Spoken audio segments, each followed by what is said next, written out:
So he spent almost 3 months here, then he died of malaria. Looking over here are two separate cells. We have the European cell and the condemned or the African cell.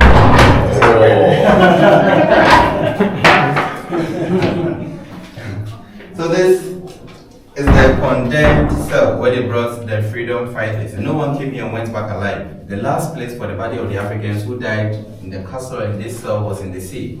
They would tie their legs with a rock or cannonball and throw their bodies in the sea. Doesn't smell good at all. It smells really bad, to be honest. So this castle is 543 years and it still counts the first and the largest castle in West Africa. And this is the door of no return. But the ship was very far from the castle. And they had a wooden ladder here. That was when they were using to descend to the smaller boats before to take them to where the ships were. Our Father, hey God, so our tour will be a walking tour. It will be about 45 to an hour. Before we start, I'll give a brief introduction about Elmina Castle. So Elmina Castle or St. George's Castle was built by the Portuguese in 1482. And the Portuguese came here in 1471 to trade and spread Christianity. At the time the Portuguese were coming here, they came along with guns, gunpowder, clothes, sweets, tobacco, and so many things in exchange with gold, ivory, and the local spices in the local people. Before the Portuguese came here, there was a name that was Anum Ansam. And Anum Ansam means inexhaustible water, the water we drink and never gets finished. But when they arrived here, they named this place Almina, which means the mine because of the richness in gold. In the 16th centuries, that's when the Portuguese attention shifted from the barter trade to the slave trade. Someone may ask what even triggered that. In America, they discovered that the land was fertile and good for plantations. And over there, they were using the Native Americans to work on the land. But due to American diseases and overwork, some or most of them were dying, so they need to get another option. During that time, there was a Spanish priest who was in Africa called Bartolomeo de las Casas. He suggested that Africans are strong and can work under such conditions. And before he suggested that and before the Portuguese also came here, there was an explorer who first came to Africa to explore. And it was a Spanish explorer called Antam Gongle. When he came to Africa to explore, going back from Africa, he took about 10 African men, telling them that he's going to educate them for some to become missionaries, integrators, and also soldiers, and for Africans to know that he has been to Africa before. Whenever he comes back, Africans will accept him. But when he took them there, he used them as slaves. And that's another reason they saw that Africans are really strong before the priest who is called Bartolomeo de las Casas suggested that. So how they were getting the Africans here was through force capturing, battering, and through prisoners of war. During that time, the tribes were fighting among each other because every tribe wanted to be superior over the other tribe. So whenever the Europeans see that, they will take advantage of that and help one tribe with the tools that they had to defeat the other one and give them to the Europeans as slaves. So in a way, the division of Africans also helped the Europeans get to move from here to the New World. And during the time of the Portuguese here, they spent 155 years in the castle. And later they were attacked by the Dutch in 1687. During that time, the Dutch were in Ghana and they were at a place called Mori, which is very closer to Elmina. When the Dutch were there, they were not doing the slave trade, they were doing the barter trade. The exchange of goods from those while the Portuguese were rather here doing the slave trade. So the Dutch were envying the Portuguese because they were getting more profit than them. So they tried attacking the Portuguese using the sea, but the attack didn't succeed. In 1637, the attack succeeded because the Dutch got help from the local people. The locals here thought when the Dutch take over this castle, the slavery will end. So what they did was to show the Dutch this hill up here before the Dutch were able to attack the Portuguese here. After the attack in 1637, the Portuguese surrounded and the Dutch took over the castle. When the Dutch were here, they added 2 watchtowers in the castle, talking about these 2 watchtowers, and kept soldiers there to watch over the castle from any attack. And when the Dutch were here in the 15th century, the British also arrived. When the British arrived, they built Cape Coast Castle purposely for slave trade between 1664 to 1665. So when the Dutch were doing the slave trade here, the British were also in Cape Coast doing the slave trade. They were enemies, but they didn't attack each other. In 1807, they abolished the slave trade, but there was still illegal trading until 1872, when the Dutch thought of it that they're not getting any profit here. That's when they sold the castle to the British. So the Dutch, during their time here, they spent 235 years. And in 1872, they sold the castle to the British. When the British bought the castle from the Dutch, because they had Cape Coast Castle and the slave trade has already been abolished, they used this place as a sub-administration center. So when the British were here, they turned these two watchtowers to prison cells. But before I talk about this, when the Dutch saw that the British were building Cape Coast Castle, they also started building this fort. And in 1665, they built this fort. The name of the fort is Fort St. Jago. When you stand up here, you will see every corner of Elmina town and some of the Cape Coast. So they kept about 200 soldiers here to watch over the castle. So this fort was built by the Dutch to protect the castle. So when the British took over the castle, they didn't use the fort at all, but used this castle and turned these two watchtowers to prison cells. Over here, they captured an Ashanti king called Nana Ajiman Brempe I. He became a king when he was just 16 years old. And the British told him that before he became the king, the early kings were owing them 50,000 ounces of gold. So the British requested or asked for the money. He paid half of it and told them that he would pay the half later. Because the money was delaying, they called him for a meeting with some of his family members. And during the meeting, he was captured and brought to this place. He spent 4 years and he was supposed to spend a long or more time at this castle. But because the Ashanti people were very aggressive fighting for him, they sent him to Freetown in Sierra Leone. When they took him to Sierra Leone, the Ashanti people went there. And because of that, they exiled him to Seychelles Island. When they took him to Seychelles, he didn't die over there. They had a negotiation between the British, talking about the Ashantis, and they brought their king back for him to continue his kingship in 1924. So looking at this part, the other watchtower, they captured an Ashanti warrior called Nanaya Asantua. She was a female warrior fighting against the British when she was 60 years old.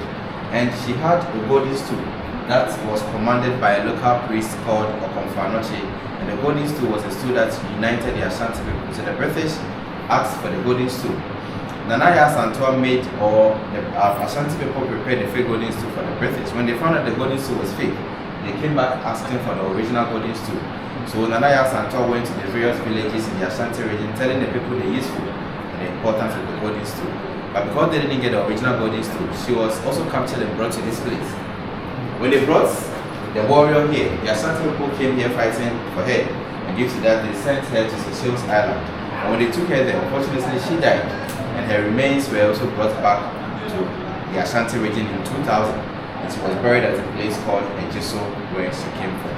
So during the time of the British, they spent about 85 years in the castle before Ghana gained independence in 1957. And now Ghana is 68 years old. So this castle is 543 years and it's still counting. This is the first and the largest castle in West Africa. So this is a brief introduction about Elmina Castle. During the talk, looking at the dungeons where they kept the Africans, the room of no return being the last place they took the Africans before they sent them to the New World. The branding room, the reason why and how the Africans also branded before they took them to the New World in so many places. Please, during the talk, if you'd like to ask any question and ask or bring out any suggestion, you can also do that. Wow.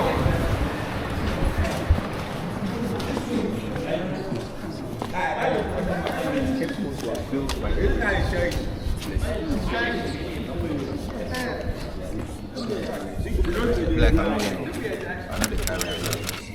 Black American. Yeah, maybe from YouTube. Yeah. Okay, so this is the main courtyard. Looking at all the rooms here, the down floor, were the male dungeons. And in general, about 600 male enslaved Africans were shared or kept in these dungeons. Looking at this building, this is the first Catholic church built in Ghana, and it was built by the Portuguese. When the Dutch took over the castle, the Dutch didn't use this place as a church. They divided the church into two. And they used up as junior soldiers' mess, where the junior soldiers were enjoying themselves. And they used the down part as auction room, where they were marketing the enslaved Africans. And when the British also took over the castle, the British also used this place as one of their classrooms, where they were teaching the mixed race, for some becoming missionaries, interpreters, and also soldiers. When we go to the female courtyard, I'll talk more about how they were getting the mixed race in the castle. And looking at the slanted wall, we have this, there's another one over there. They are called buttresses, and it was added by Dutch to hold and strengthen the walls of the castle. And the metal on it was also added by the British. In 1948, the British also used the castle for police school. So the police were using this train, climbing it as exercise. So after the tour, maybe if you like to try it, then. Looking up there, the last floor was where the governor lived. And the second part was for the deputy governor. And the third one, these were for the merchants, the soldiers, and the missionaries who also stayed in the castle. Over there, you can see two separate bricks. You have the yellow bricks and the red bricks. There's a story behind the two separate bricks. So when we go to the female portrait, I'll talk more about this. Okay, please let's have a look at the dungeon.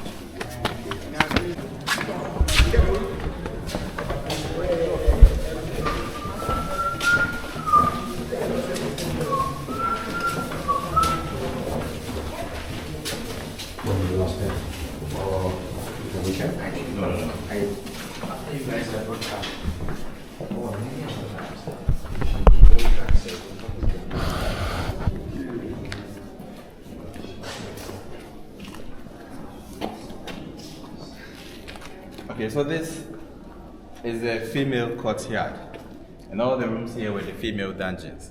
In general, about 400 females also kept in these dungeons, so at a season there will be about 1,000. And looking at this is a reservoir. It contains rainy water. About 20,000 gallons of water can be in this reservoir. When the Portuguese were building the castle, they made this for domestic use. But when the Dutch took over the castle, the Dutch were afraid that the Portuguese might have poisoned them, and due to that, they didn't use this and made their reservoir at a different place. The coastal line of West Africa was also termed as the white man's grave. When they arrived here, they were dying of malaria, and due to that, they didn't bring their wives. So they took advantage of the females sexually, and because of the governor's position, he would always stand up there. That was the governor's balcony, and instructs the soldiers to bring out the females here. He would select his choice. When they are chosen, because in the dungeons, the enslaved Africans were not allowed to move out, or they were not taking their bath in the dungeons. They use this water to wash their body before they would send them to where the governor also stayed. And looking at this, some of the females were being difficult allowing themselves for the governor. So whenever the governor chooses any of them and they hesitate, they will chain their ankles to the cannonball and they will stay in the sun or in the rain till they change their mind that they allow themselves for the governor. If they don't change their mind, they will stay here till they become very weak. And that was done to put fear in the other females in the dungeon, so that whenever they are being chosen, they won't hesitate but allow themselves for the governor. And it weighs about 28 kilograms. So they connected pipes up there, up here. So whenever it rains, to pass through those pipes and come to this reservoir. There's a filter inside to purify the water before it moves to this side. So let's have a look at the dungeons.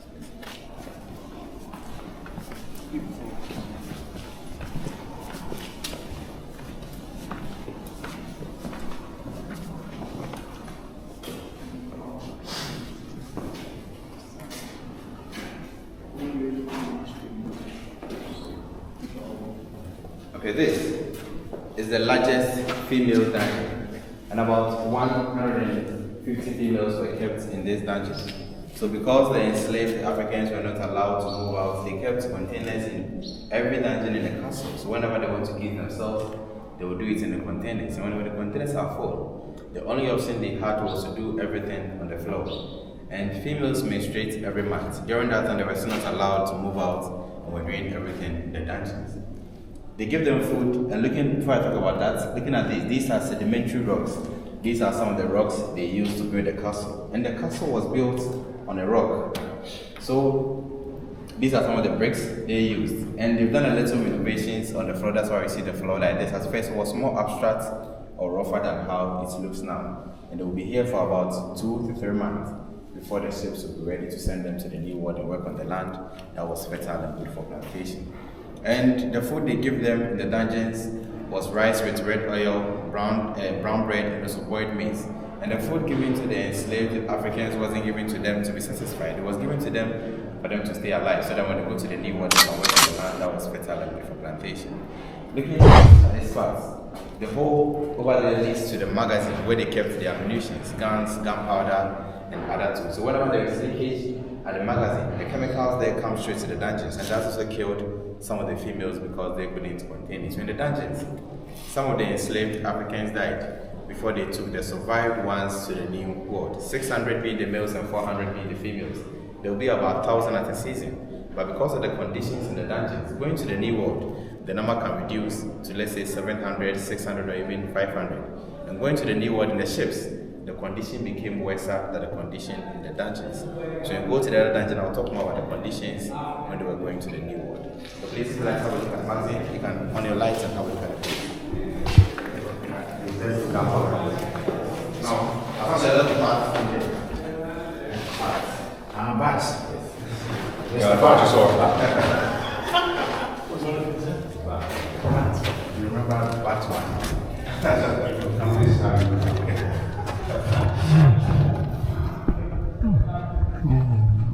It looks like even this ceiling has. Damn, I can feel the smell. Yeah. Whoa, lots of bats.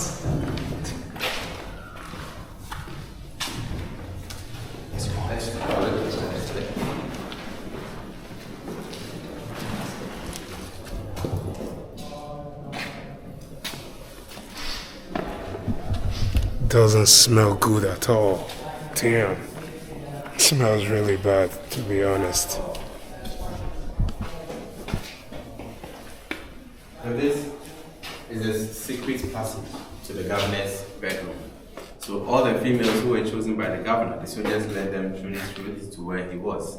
And whenever the females get pregnant by the governor or the soldiers were also raping the females. So whenever they get pregnant, they will send the females to the Elmina town. And over there, they built a lot of stone houses. And so now when you come to this town, you see some of the stone houses built by the Europeans. So when they send the female there, they will give them food, treat them very well because they were carrying their children. So when they send them there and they give birth over there, they will stay in the Elmina house for about 7 to 8 years. The reason was for the children to learn the local language before they bring them back to the castle for formal education. For some of them to become missionaries, interpreters, and also soldiers. But the mothers won't have any contact with their children again. Some of the females were brought back to the castle to do all the domestic works. Because they didn't bring their wives here, the soldiers were doing everything. But when they bring them back to the castle to work, they won't be allowed to have any contact with their children. And those who were not brought back here to work won't be in the dungeons again. They will be free to stay in the Elmina town because they didn't want the children to know more about their mothers. And some of the children who became soldiers were treating the Africans in the dungeons the same way the Europeans were treating them because they were brainwashing most of the mixed race. And when you come to this town, not only in this town, but at first in this town, you see some of the mixed race here. And we're hearing some European names like the Van Dyke, Van der Poel, Ferguson, Anderson, and so on. All these names are some of the influence of the Europeans when they arrived here. And looking at this part, it's very weak now, so we can't use this route to the governor's bedroom. So after we see all the dungeons and the room of no return, we're going to use a different route to where the governor also lived. So is this the actual thing that was? This is not the original one. 400 years.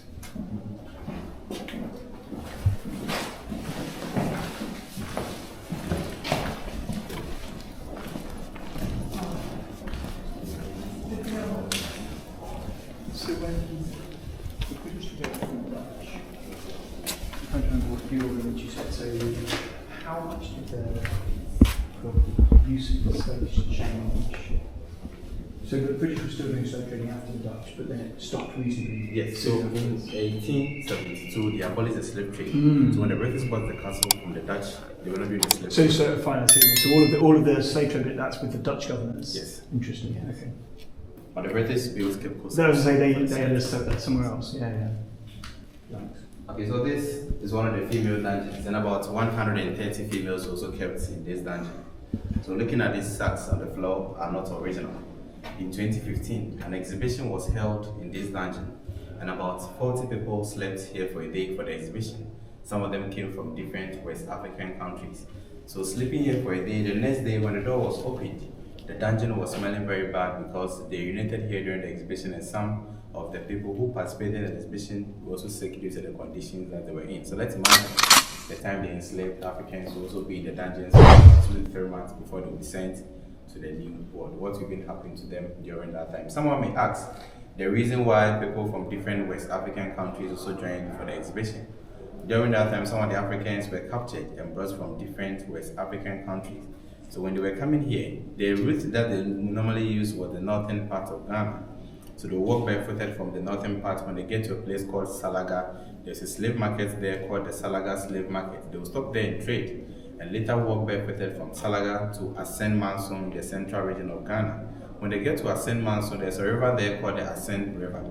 They will stop at the riverside and wash the body of the Africans. That will be their last bath before they will walk barefooted from Asen Manson to this place and keep them in the dungeons for about 2 to 3 months before they'll be sent to the new world. And coming from Asen Manson to this place will be about 1 hour, 10 minutes drive. So some of them died due to the conditions that they were in. Most of the enslaved Africans who were captured in Ghana were captured in the northern part of Ghana. There was a belief that the Northerners were very strong and can work under some conditions. That's why they captured most of them from the northern part of Ghana. Looking at these bricks, the yellow bricks belongs to the Dutch, and the red ones on the floor belongs to the Portuguese. When the Portuguese were building a castle, they used sedimentary rocks, but the bricks was in support of building it. And when the Dutch attacked the Portuguese, due to the bombarded areas during the attack from the Dutch used the yellow bricks to fix all the bombarded areas in this castle. And another reason behind the 2 bricks was when they were coming, they were using the bricks to balance their ships. But going back to the New World, because the bricks will be used in the castle, how the enslaved Africans will be arranged in the ships will balance the ships when they are going back to the New World. And also killed some of them. Because the land was also discovered new and was fertile and good for plantation, those who were sick in the ships, they didn't take care of them but threw their bodies in the sea. So going to the New World, those who died in the ships were more than those who died in the dungeons, because the condition in the ships was worse than the condition in the dungeons. When they go to the New World, the condition became worse than in the ships and the dungeons. When we go to the room of no return, I'll talk more about the conditions when they go to the New World. Looking over here, the bars here are not the original bars. I wanted to ask you that. These are not the original bars, but these are some of the original bars. Because these bars are very old, it's been replaced with these bars. We're going to have a look at the branding room, intersection room, and the room of no return. Okay, but these bars have been here the whole time? No. It wasn't here. During the, when the slaves were kept in here, the bars were there? No. What was there at that time? Was, no, I mean, these ones were there at yes, that time. Yes. So was it ventilated like this? Yes. But this place was closed. It was ventilated, and the only source of ventilation was this site, the place with the bars. Okay. But even for about 130 people. Yeah, it's still not enough. All right. Do you still have any of the original? This is the original food. This one? Yes. Only this one, but the rest are Just not. this one? Yes, please. The rest are not. Oh, I don't think so.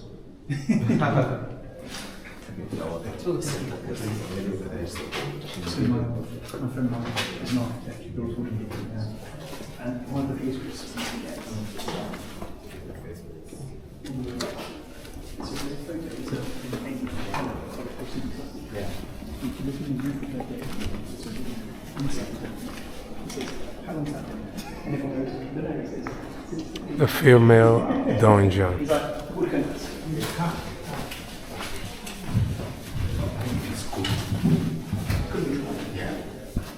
Okay, this is the female passage to the intersection room. The intersection is the place they counted the enslaved Africans before they took them to the room of no return. So when the Portuguese were here, they had stairs over here. That was what the females were using to descend. But when the Dutch took over the castle, because the Dutch didn't use this castle for slave trade, the Dutch used the castle for slave trade, they maintained the wooden stairs. But because the British didn't use the castle for slave trade but sub-administration center, they made drainage here so that water can pass through easily. So we'll go there and I'll talk more about what's happened there. We're going to use the different routes to the intersection room.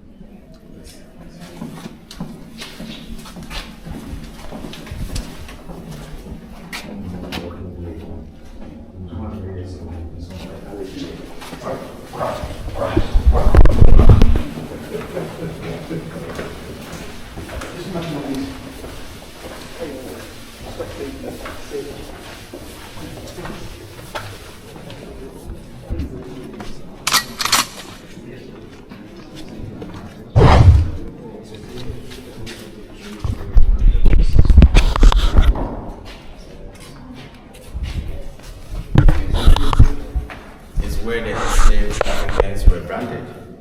So they took some of the Africans to the Caribbean countries and took some of them to America, North and South America. Most of the enslaved Africans who were sent to America were taken to Brazil. And they had companies that were buying the Africans. One of the companies was the West Indies Company.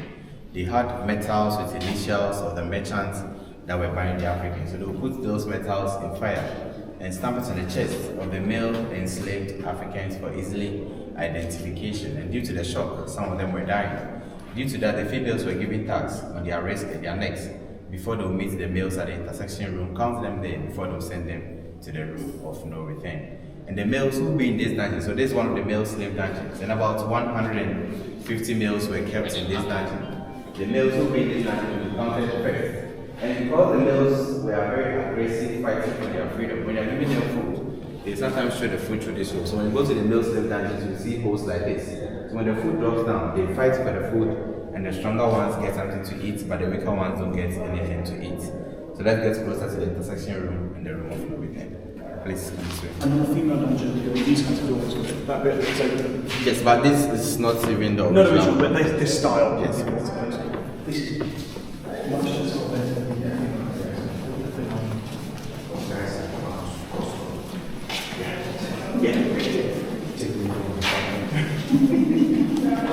Please, watch the steps. Just a step here, watch them. Okay.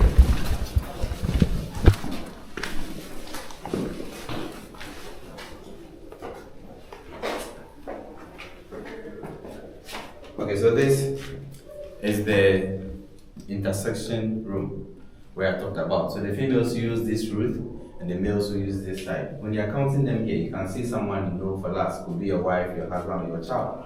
But they were not allowed to talk to each other, not intentionally, but randomly they can send the wife to the Caribbean country and take the husband to America, which means they won't see each other again.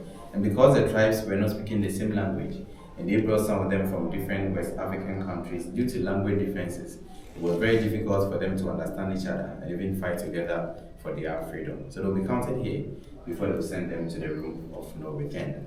Let's be careful and bend down our heads at least 3 more steps before we raise our heads up. Okay, please.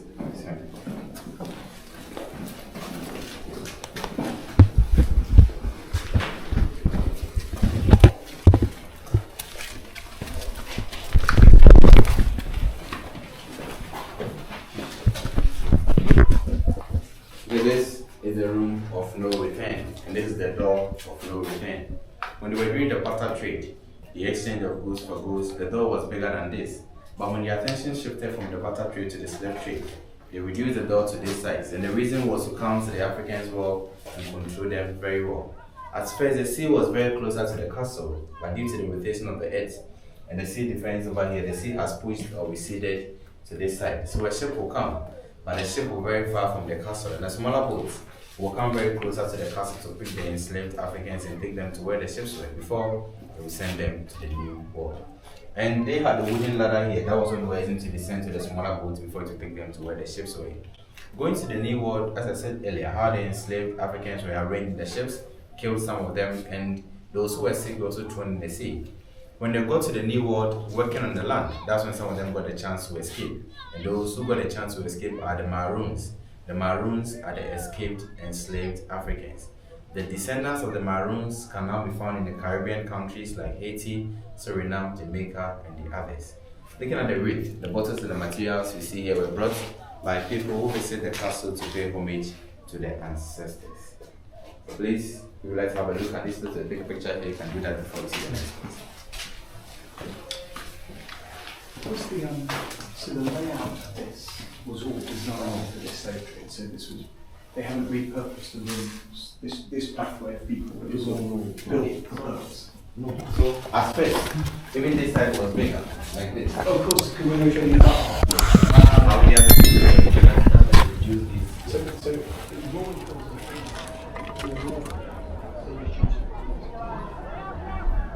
Damn.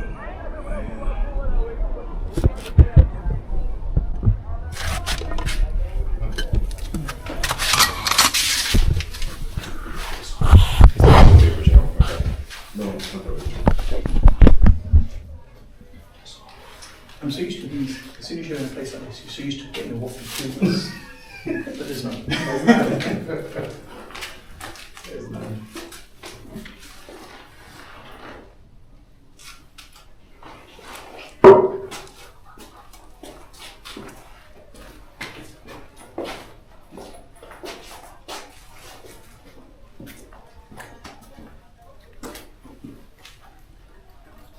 Nice history.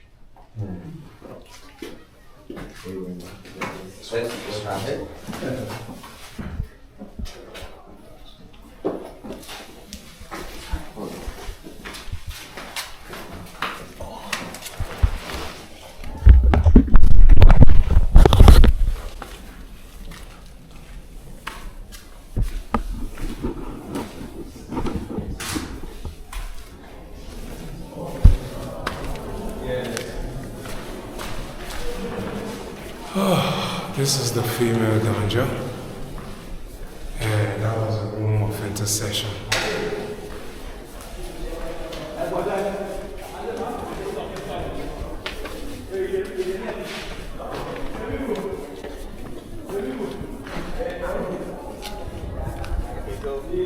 Looking at this plaque, it's written in old Dutch, and it's in the memory of the last Director General from the West Indies Company, one of the companies that were buying the Africans. And he was from Zealand. He came here in 16th January and he died in 12 March 1758, the same year. So he spent almost 3 months here, then he died of malaria. So when he died, there was a priest called A. Anderson, who was also from Zealand. He wrote this about Van Terten. Van Terten was a kind person, truthful and respectful.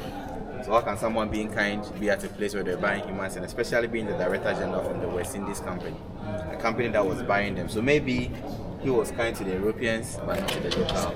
Exactly. And looking over here are two separate cells. We have the European cell and the condemned or the African cell. So let's move inside and let's compare the two cells. He was kind to his people, so the guy said it was kind. Should we go in?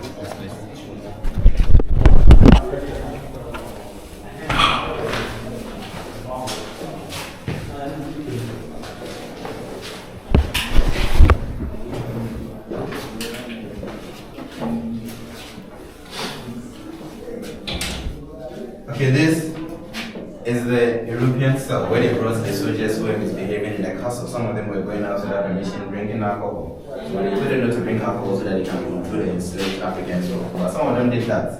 So whenever they bring them here, they will provide them food and water. And they will spend some hours, depending on what you do. So you can spend about 10 hours, 15 hours, or even 12 hours here. They will send you back to the cell. That was for the soldiers who were misbehaving in the castle. This is the original pit that was here. So let's have a look at the condemned cell.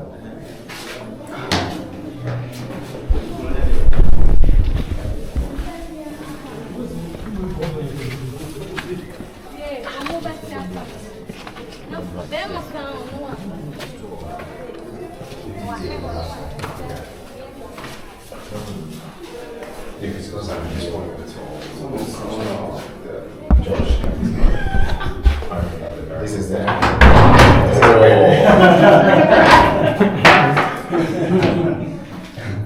So this is the condemned cell where they brought the freedom fighters, and the leaders of the freedom fighters were also brought here. Looking over this place, a very bad source of ventilation, and no one came here and went back alive. The last place for the body of the Africans who died in the castle and this cell was in the sea. They would tie their legs with a rock or cannonball and throw their bodies in the sea. The Europeans who died in the castle, they had cemetery in this town and buried the Europeans. Until now, they still have the Dutch cemetery in this town. So this was the condition for the freedom fighters, and over there was the condition for the soldiers who were misbehaving in the castle. So let's move up, and I'll show you some materials before we see the Dutch Reformed Church and the governor's bedroom as well. And the first that was built by the Dutch. This is where the Irish are. Who's in this man?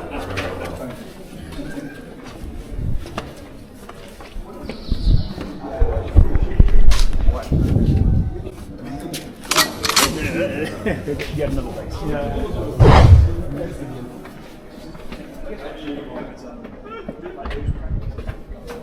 Condemned cell. disciplinary cell.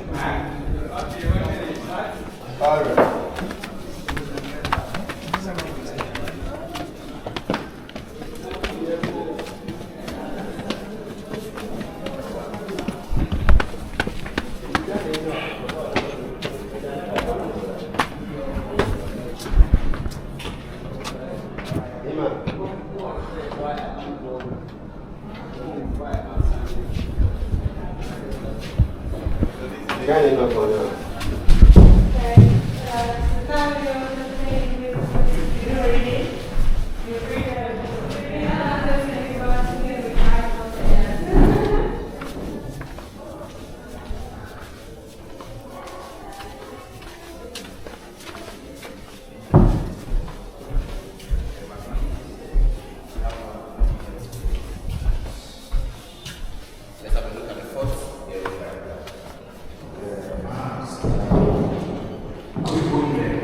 No, I was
So when the locals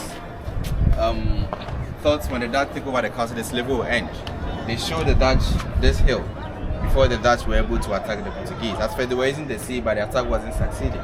So when the locals showed the Dutch this hill, the attack succeeded.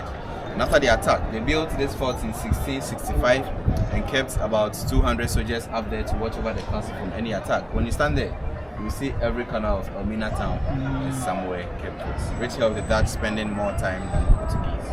Please, let's have a look here. So does it mean the Dutch too were attacked, but nobody was succeeding in taking it from them? No one attacked the Dutch. They were here now with just the other castle, which was independent, I guess. So please, let's have a look here. Close it. Close it. It's not here. Okay, looking over here, these are moats, the inner moat and the outer moat. So whenever there is attack coming to the castle, they raise a bridge over here and fill the moat with seawater so that enemies can't get access to the castle. Looking right at the square over here, that's a navigational compass. During that time, that was what they were using to determine time. So they will put a stick at the middle and the shadow that appears will tell the time just like a sundial. So please, if you'd like to take some pictures here, you can do that before we see the last one.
Was one of the classrooms where they were teaching the missionaries to become missionaries and soldiers, and this will be the end of our tour.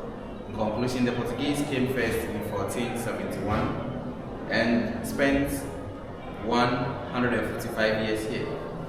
So later they sold the castle, or they were attacked by the Dutch in 1637. When they attacked the Dutch attacked the Portuguese, the Dutch spent 235 years and protected themselves very well here as well.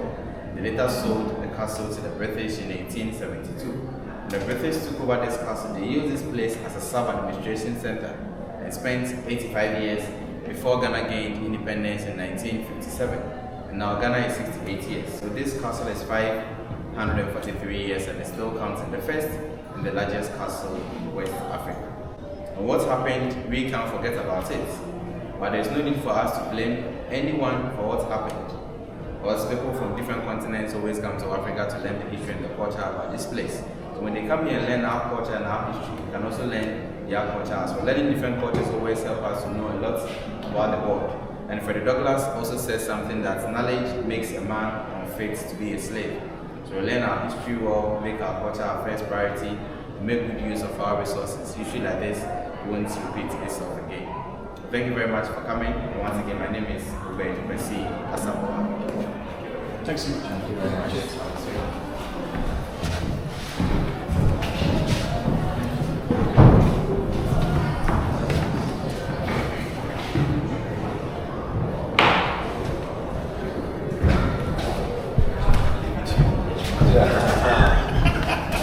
I'm gonna stop that.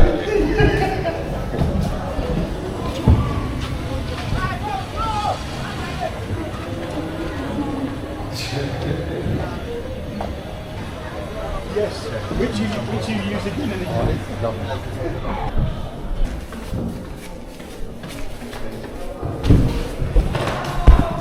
Are you going up again? Where's the way down? There you go. There's a caption. Okay. Okay. Alright, I'm down here.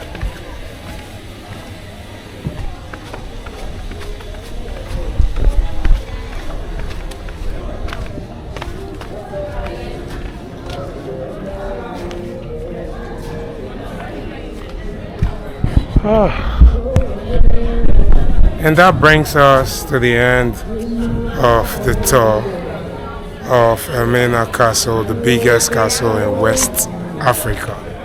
Thanks for staying to the end of the video. I hope you learned something or two. If you do, like and share, and don't forget to subscribe. And if you don't, also like and share, and don't forget to subscribe. I'll see you on the next one. Until then, one love, peace and light. Bye. Yeah, we'll do that upon our arrival. You're welcome. I hope this is going to last me for like 1 year. Yeah, I'm even sure it will be more than that. So, it will be 1 year. You are beautiful, by the way. Have a nice day. I run the city even though I'm not from here. Subscribe for more adventures and follow me on Instagram to stay connected.